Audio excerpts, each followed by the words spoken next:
하나님께서 오늘 우리에게 주신 말씀은 시편 23편 1절로 6절 말씀입니다. 여호와는 나의 목자시니 내게 부족함이 없으리로다. 그가 나를 푸른 풀밭에 누이시며 쉴만한 물가로 인도하시는도다. 내 영혼을 소개생시키시고 자기 이름을 위하여 의의 길로 인도하시는도다. 내가 사망의 음침한 골짜기로 다닐지라도 해를 두려워하지 않을 것은 주께서 나와 함께 하심이라. 주의 지팡이와 막대기가 나를 안위하시나이다. 주께서 내 원수의 목전에서 내게 상을 차려주시고 기름을 내 머리에 부으셨으니 내 잔이 넘치나이다. 내 평생의 선하심과 인자하심이 반드시 나를 따르리니 내가 여호와의 집에 영원히 살리로다. 아멘. 시편 23편은 시편 150편 중에서 백미라고도 불릴 정도로 정말 알려져 있고 많이 이 말씀을 사랑하고 이 말씀으로 기도하고 그런 시편 말씀입니다. 1절부터 6절 가운데에서 이 주제는 1절입니다. 1절. 그래서 모든 것이 1절로부터 시작이 됩니다. 여호와는 나의 목자시니 내게 부족함이 없으리로라. 하나님과 우리와의 관계를 하나님은 다윗을 통해서, 다윗이 어렸을 때부터 목동이었잖아요. 그러니까 이 양으로 비유를 해서 우리에게 말씀을 하고 있는 것인데, 이 1절 말씀이 중요하고 1절 말씀을 통과해야만 나머지 2, 3, 4, 5, 6절에 의미가 있는 겁니다. 그래서 여호와는 나의 목자시라. 이것이 절대적이어야 됩니다. 그리고 나는 양이 돼야 되는 겁니다. 이 관계가 분명해야지 그 다음부터 하나님이 말씀하시는 하나하나가 나에게 해당이 되는 거예요.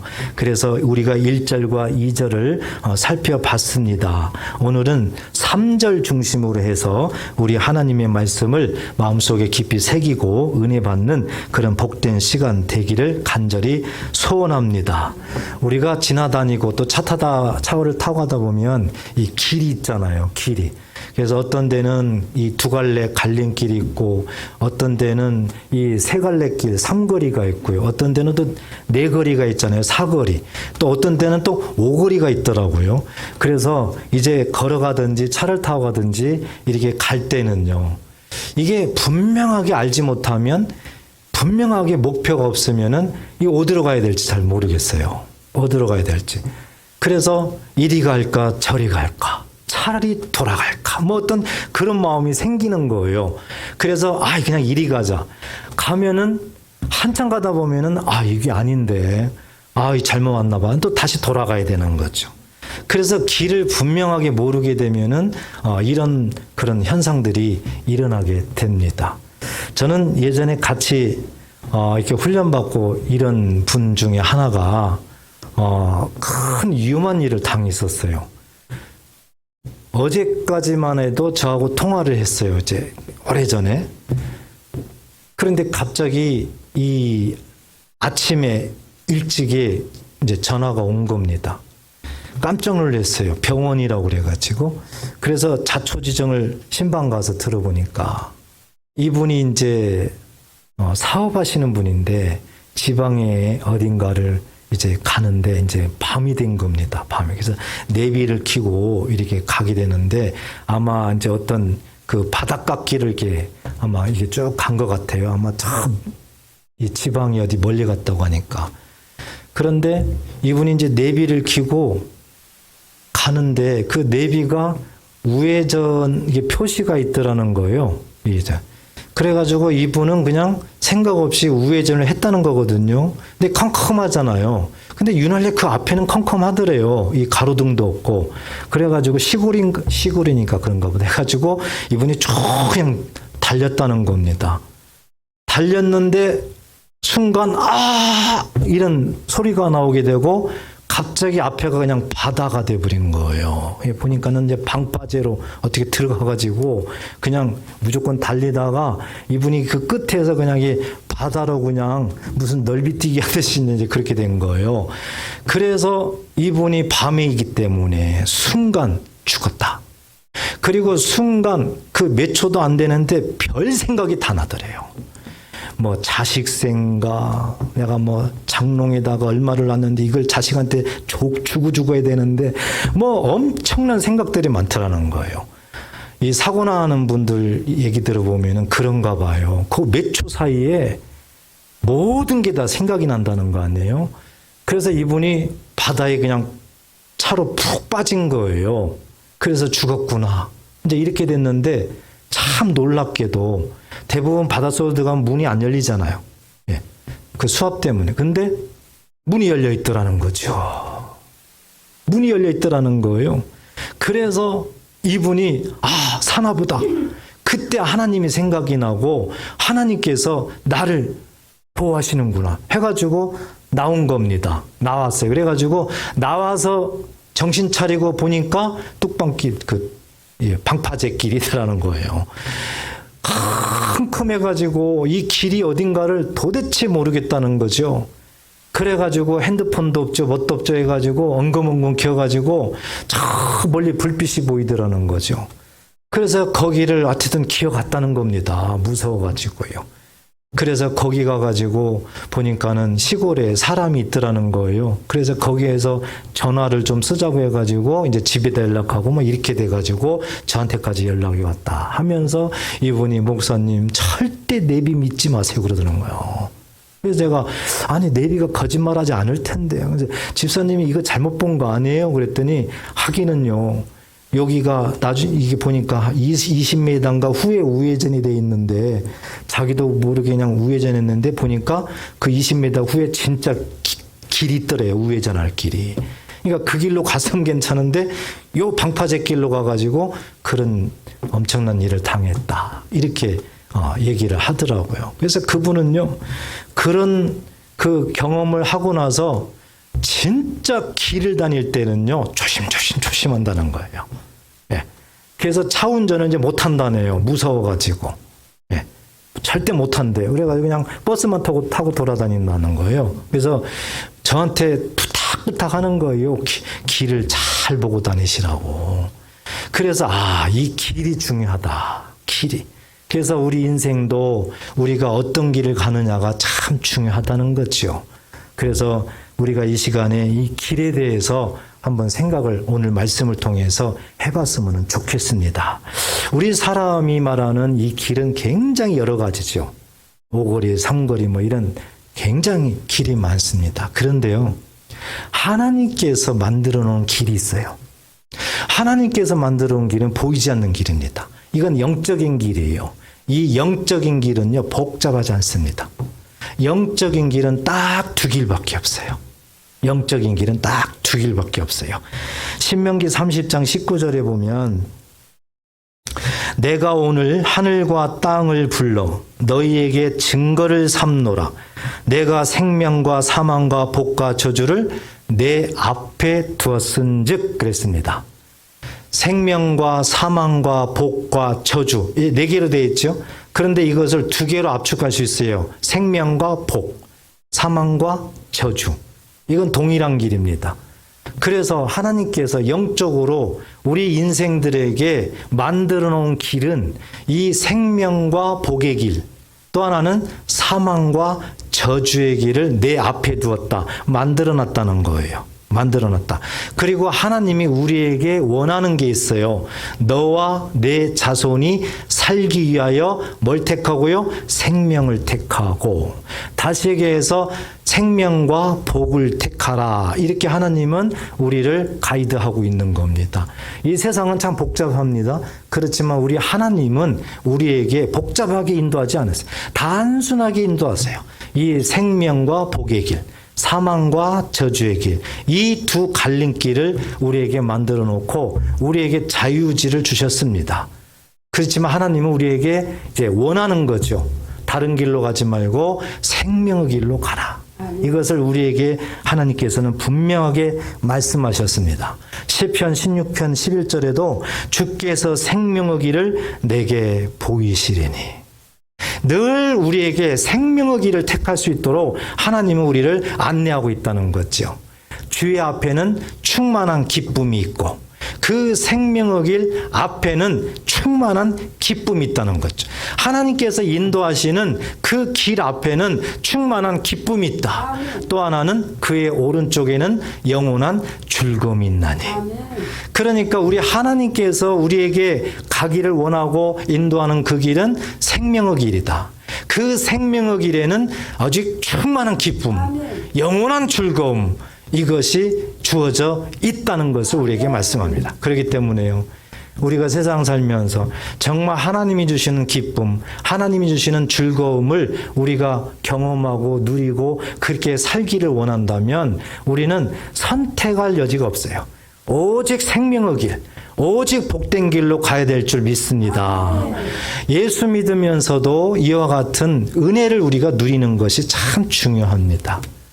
아무리 예수를 오래 믿어도요, 오늘 이 시편에 있는 말씀처럼 정말 충만한 기쁨, 즐거움, 이것은 세상이 주는 게 아니거든요.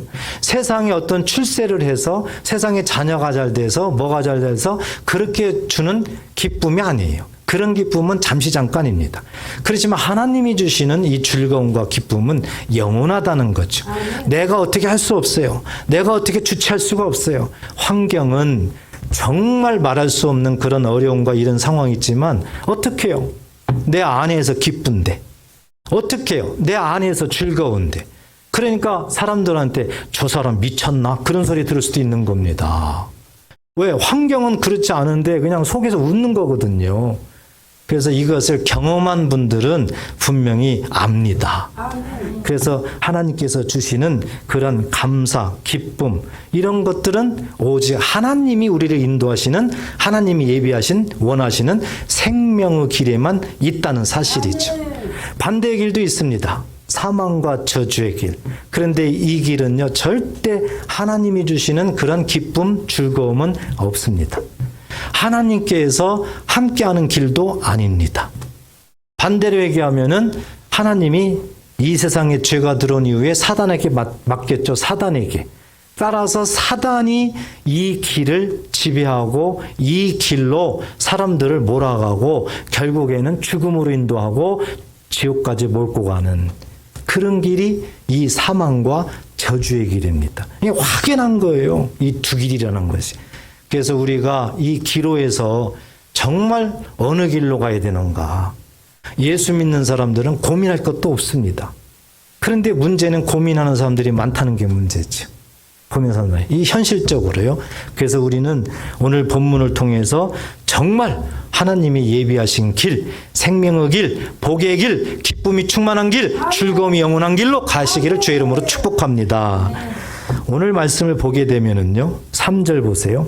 내 영혼을 소생시키시고 자기 이름을 위하여 의의 길로 인도하시는도다. 이 한 절이지만 여러 가지 우리들에게 깨닫게 하는 말씀들이 있어요.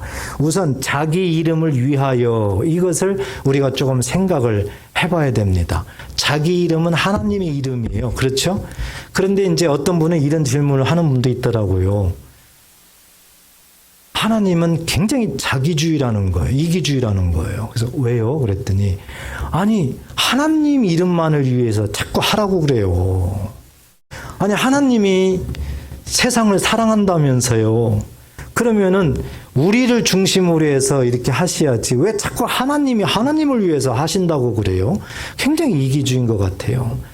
그래서 그런 분한테는 할 말이 없더라고요. 말해도 깨닫지 못할 거고, 그래서 제가 그냥 웃고만 말았습니다. 아마 성경은 그냥 그렇게 이렇게 기록되어 있네요. 이랬는데요.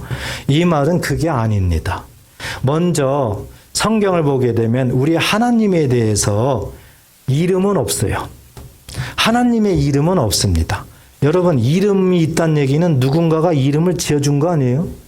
우리 자녀들에게 이름이 있다. 부모나 할아버지나 할머니가 지어준 거 아니에요? 그러면은 이름을 지어준 사람이 그 당사자보다 더 높은 거 아니에요? 더 먼저 있든지.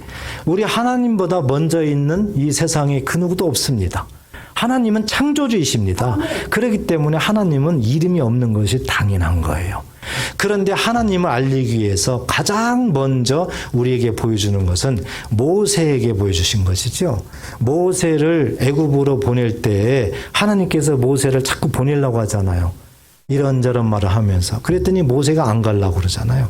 그러다가 이제 가기는 가더라도 그러면 누가 보내서 내가 왔다고 할까요? 그랬더니 하나님께서 나는 스스로 있는 자다 그랬습니다. 스스로 있는 자. 이 스스로 있는 자를 여호와라고 합니다. 여호와. 그래서 이 출애굽기 3장에 보면은 나는 여호와라 이렇게 모세에게 말하면서 너는 가라 했거든요. 그런데 출애굽기 3장 그 14절에 나는 스스로 있는 자다 이렇게 말하는데 12절에 보면은 이 모세에게 말합니다. 나는 너와 함께함이라 그랬어요. 나는 너와 함께함이라. 그러니까 여호와라는 의미는 스스로 있으면서 너와 함께한다 그 뜻이에요. 하나님께서 우리에게 스스로 있는 자, 창조주, 이름도 없는 자예요.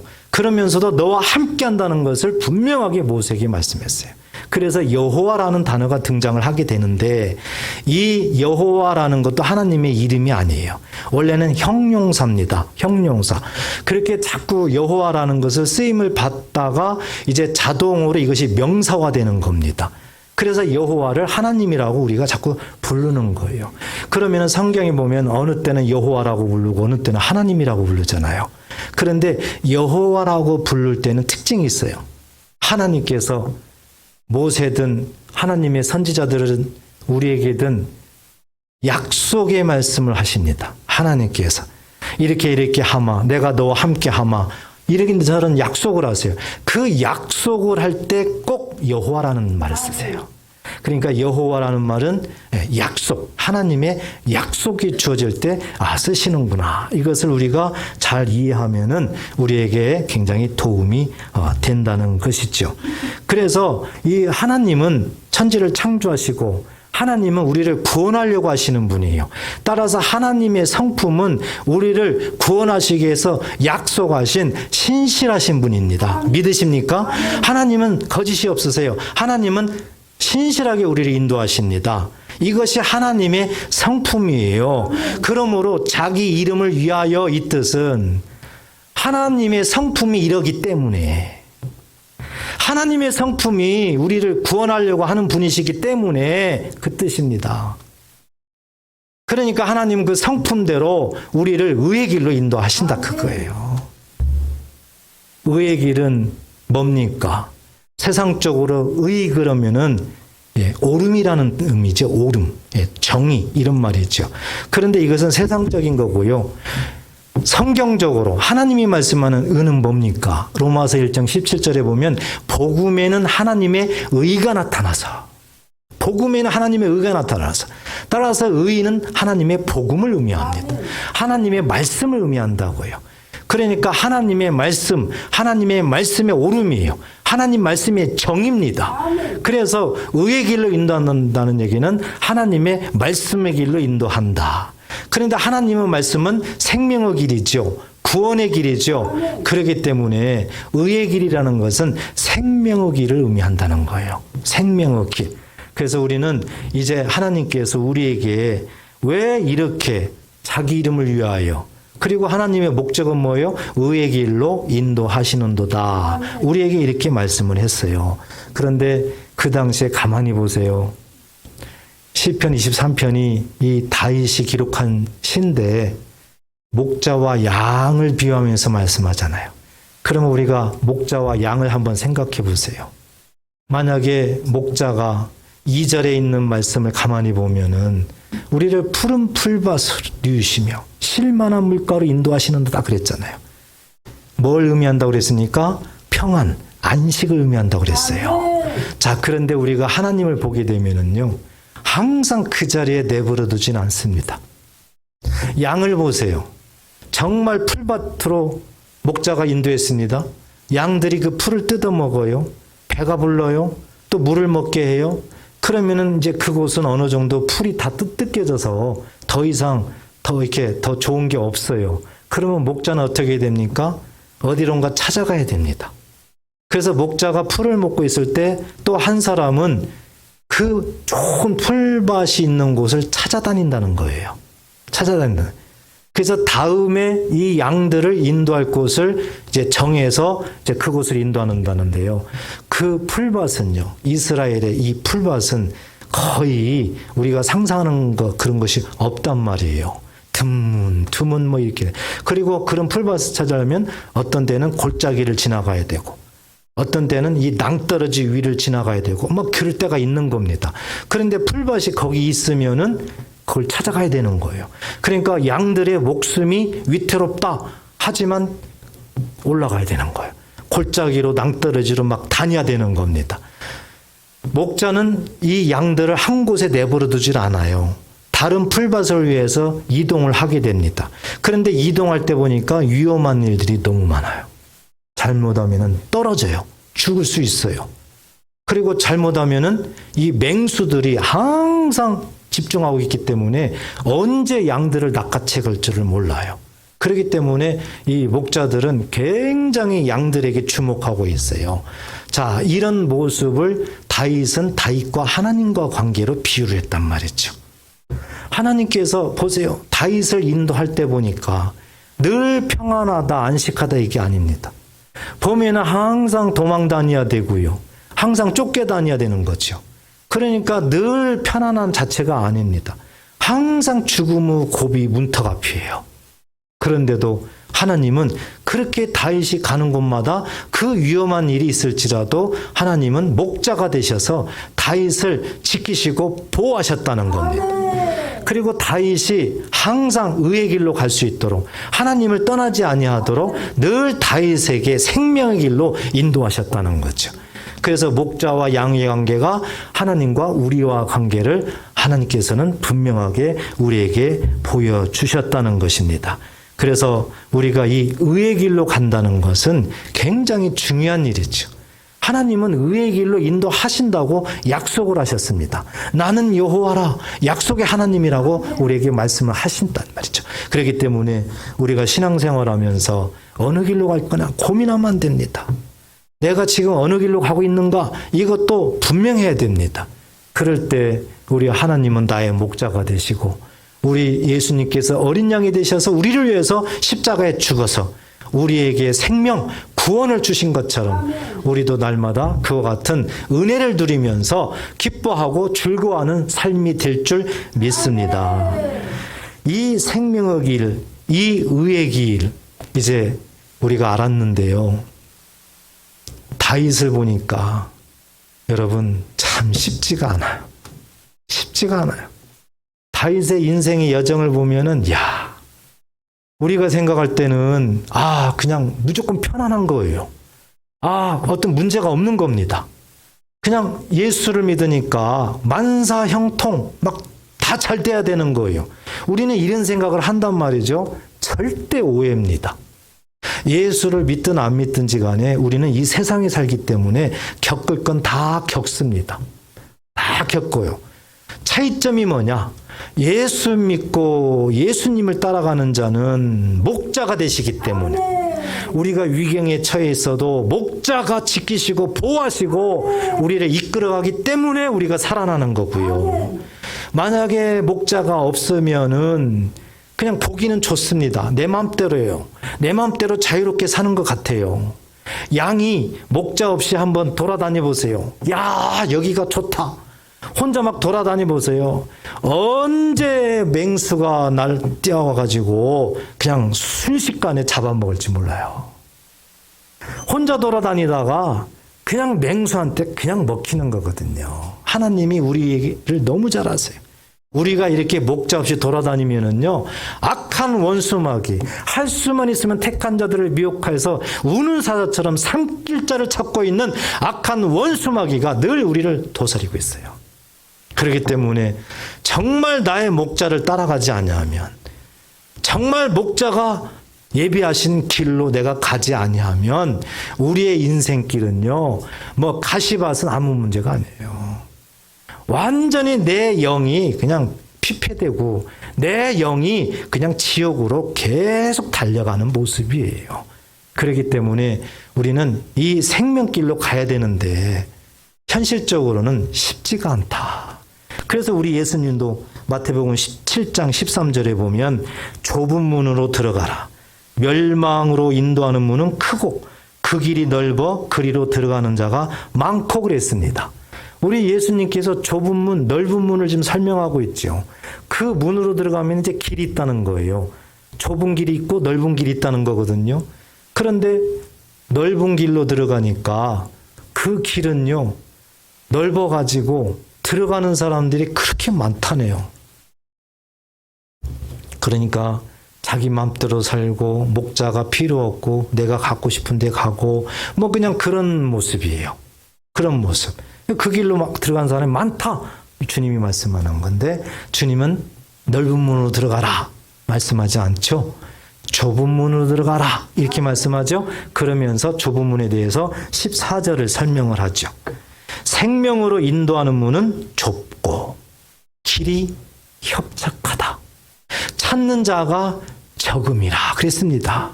이 좁은 문에 대해서 좁은 문으로 들어가면 좁은 길이 나오는데 그 길은 사람이 별로 없다네요. 그렇지만 그 길은 생명의 길이라는 거예요. 그 길은 하나님이 인도하시는 길이랍니다. 그래서 그 길로 들어가라는 거죠. 예수 믿는 자들은 그 길로 들어가야 된다는 거예요. 예수님의 십자가를 통해서 우리에게 생명을 주셨기 때문에 하나님이 주신 생명의 길은 바로 이 좁은 문이다. 들어가는 좁은 길이다. 우리에게 제시를 하고 있나요? 만약에 다윗이 만약에 넓은 문으로 들어갈 수도 있잖아요. 자기 마음대로 막 할 수가 있잖아요. 그럴 수 있어요. 우리도 생각할 수 있어요. 보세요. 다윗이 왜 도망 다닙니까? 다윗이 뭘 잘못했습니까? 다윗이 하나님 앞에 한 것이 뭡니까? 하나님의 이름으로 그 블레셋 군대를, 그 골리앗 같은 골리앗을 그냥 돌 팔매질로 그걸 물리치고 죽이고 승리한 거 이거잖아요. 그 나라 이스라엘 나라를 위해서 몸을 던져서 여호와의 이름으로 그는 앞장서서 전쟁에서 승리했습니다. 이거밖에 없어요. 이것이 뭐 잘못한 일입니까? 그런데 생명의 길로 가지 않고 사망의 길, 넓은 길로 가는 사울이 하나님 자체를 모르니까 사단의 쓰임을 받기 때문에 이 다윗, 하나님의 길, 생명의 길로 가는 다윗을 죽이려고 하는 거예요. 죽이려고 하는데 사단이 뭘 가장 먼저 사울한테 집어넣냐면은 섭섭증을 집어넣어요. 섭섭한 마음을 집어넣습니다. 그러니까 사울이 어떤 마음이에요? 아니 이 백성들이 특히 여자들이 다윗을 막 칭송하는 거예요. 다윗이 죽인 자는 만만이요 사울이 죽인 자는 천천이라. 그 말을 가만히 듣고 보니까 거꾸로잖아요. 자기가 원하는 것은 사울이 죽인 자는 만만이요 다윗이 죽인 자는 천천이야. 그래야 마음이 흡족한데 거꾸로 칭송을 한단 말이죠. 그러니까 사울 마음속에 불안함이 들면서 섭섭한 마음이 드는 거야. 그랬다고? 너희들이 다윗을 친송한다고? 이런 마음이 들어가는 거죠. 이 섭섭증 때문에 다윗을 죽이려고 다윗을 추적하고 이것이 무려 13년 동안 하는 거예요. 얼마나 악합니까? 만약에 다윗이 이런 게 싫어요. 그러면은 사울한테 그래 뭐 재산을 갖다 바치든지 뭐 어떻게 하든지 간에 왜 그러십니까 하면서 뭐 비비든지 어떠든지 풀어줄 거 아니에요. 그러면서 하나님은 등지고 다윗이 어쨌든 사울을 어쨌든지 하려고 그럴 거 아닙니까? 그런데 다윗은 그렇게 하지 않았어요.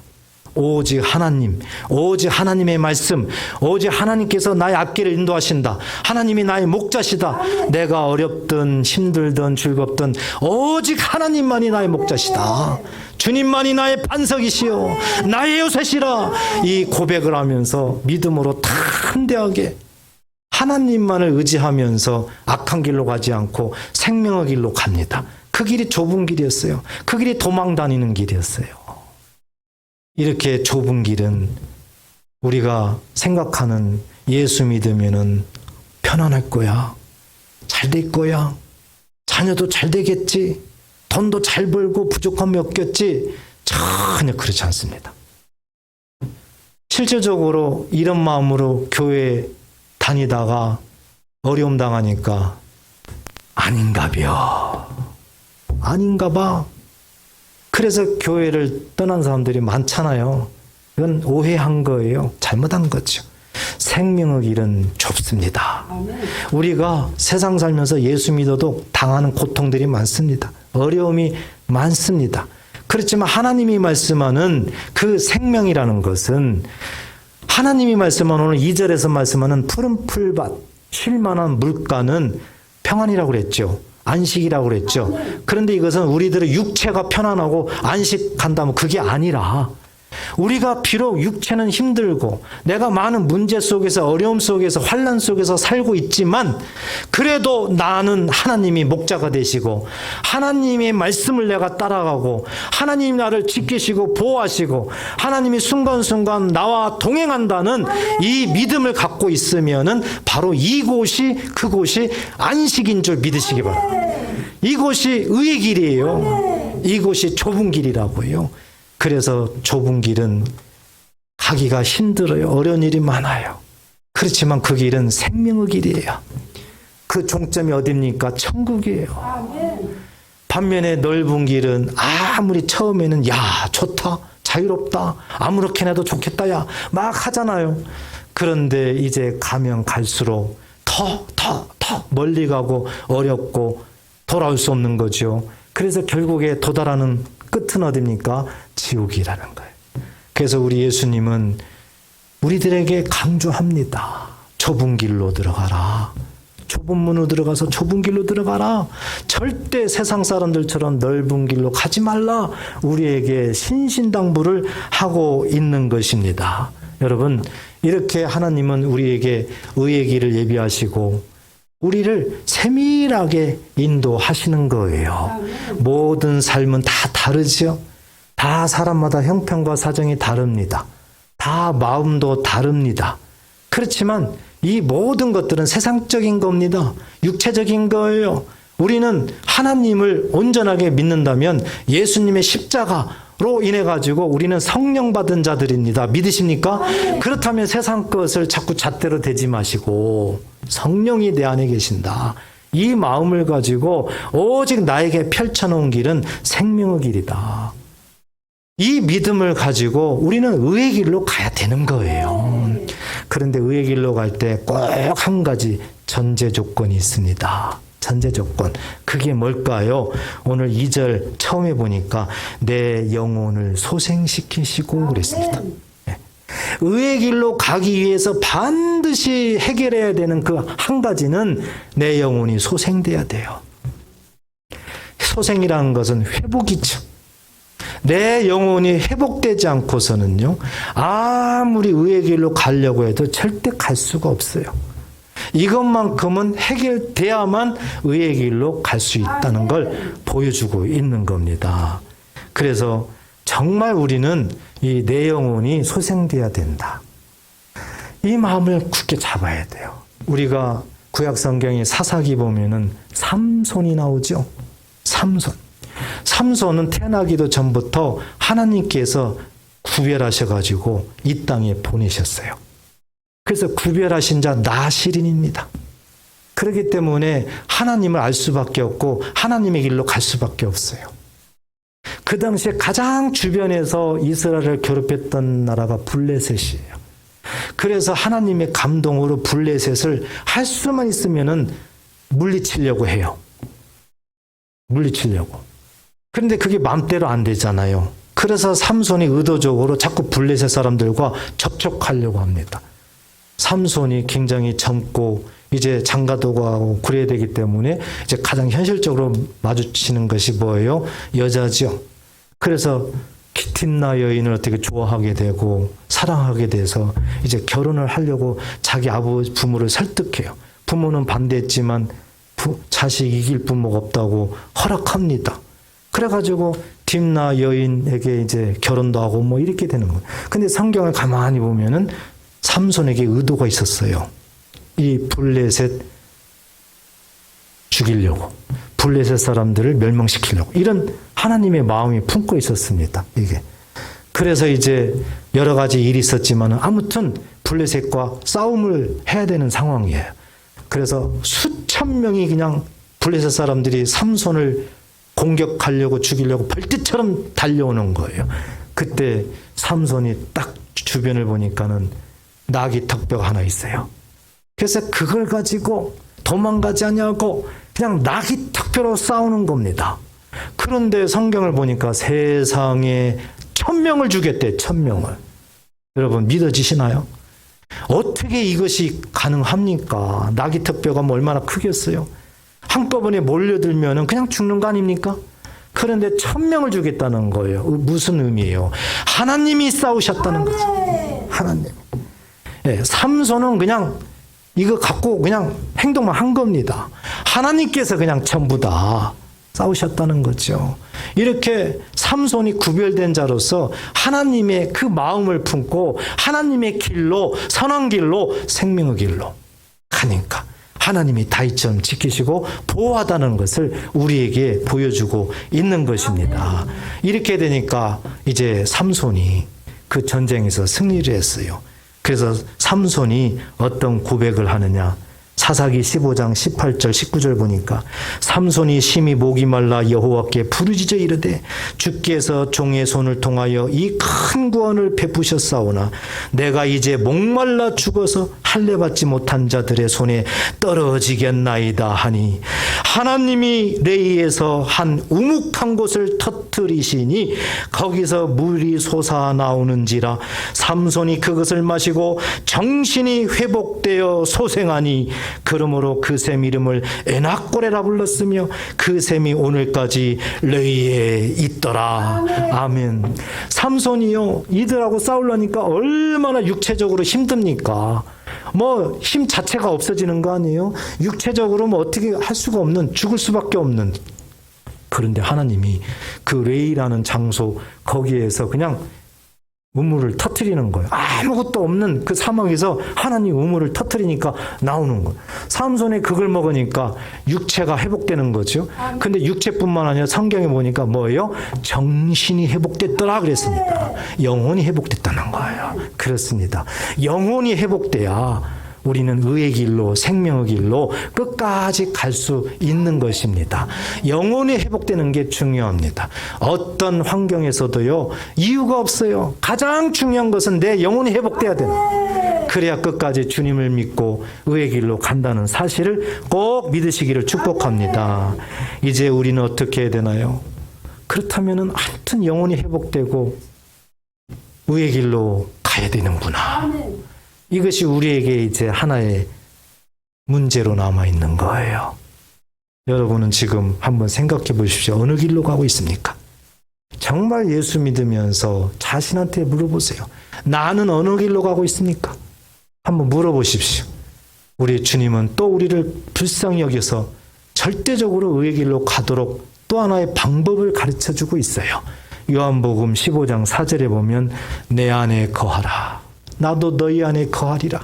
가지가 포도나무에 붙어 있지 않냐면 스스로 열매를 맺을 수 없음 같이 너희도 내 안에 있지 않냐면 그러하리라.